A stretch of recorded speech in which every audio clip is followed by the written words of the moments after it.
Iran acknowledged for the first time on Saturday that it had supplied Russia with drones, but said they were sent a few months before Moscow's forces invaded Ukraine. Speaking at a summit in Tehran, Iran's foreign minister denied Tehran was continuing to supply drones.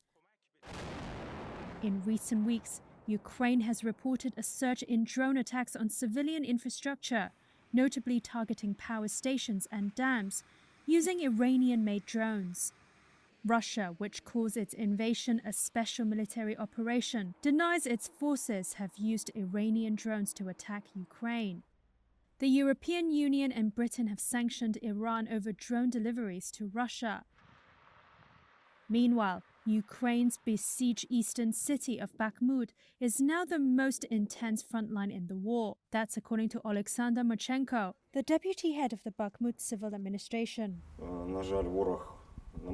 Unfortunately, the enemy is trying to storm the city from several directions. There is ongoing fighting on the outskirts of the city. Ukrainian armed forces are firmly holding the front line and are not allowing the enemy to advance deeper and enter the city.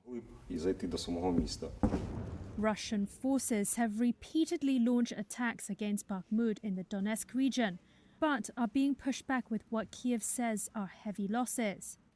The city has already been without electricity, gas and running water for nearly 2 months.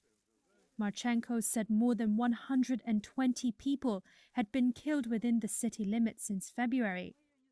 But that despite the daily crossfire, around 12 to 15,000 civilians remain in the city.